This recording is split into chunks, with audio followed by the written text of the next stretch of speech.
news conference with the opposition leader Peter Dutton, where he is going to detail the coalition's long-awaited nuclear policy. Now, we've heard today a future coalition government would seek to build nuclear power plants in Gippsland in Victoria, Gladstone in Queensland, Port Augusta in South Australia, Collie in Western Australia, and the Hunter in New South Wales. And that 7 reactors would be built in total, and with the first 2 of them to come online in 2035 to 2037. Now, Liberal and National Party members, they've been briefed on this new policy. It was signed off by Shadow Cabinet last night.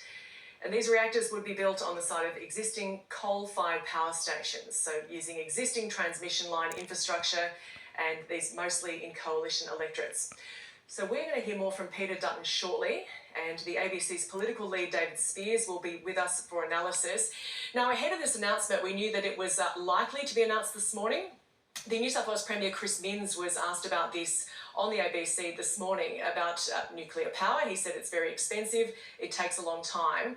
Those are what the criticisms are of nuclear, that the delays with it and the cost. Now, Chris Minns says we don't have any time to wait. We have to revolutionise our energy generation in New South Wales in a very short period of time. That would cost maybe $200 billion for small-scale nuclear reactors to replace existing coal-fired power stations in the state of New South Wales.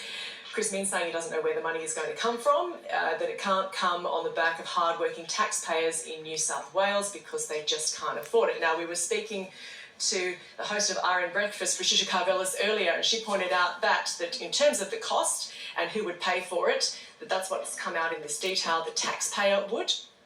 Of course, a ban on nuclear energy in Australia would have to be lifted in order for this to go through. And she also pointed to the fact that there is disagreement in coalition ranks in terms of large-scale renewables to take place in the meantime as to whether they go ahead and where those for and against it. So standing by here for Peter Dutton to give this news conference after this detail of the coalition's long-awaited nuclear policy has just been put forward. And as we say, the meeting last night signed off on it, and a meeting of the coalition this morning. So just repeating there what we know so far, that the coalition government would seek to build nuclear power plants in this list: Gippsland in Victoria, Gladstone in Queensland, Port Augusta in South Australia, Collie in Western Australia, and also the Hunter in New South Wales. 7 reactors to be built in total. And as we're hearing there, in terms of the timeline, the first 2 of them to come online in 2035 and 2037. So they are being briefed on this policy as we await Peter Dutton to take what would be a lot of questions from the media here. A lot of people have questions on this.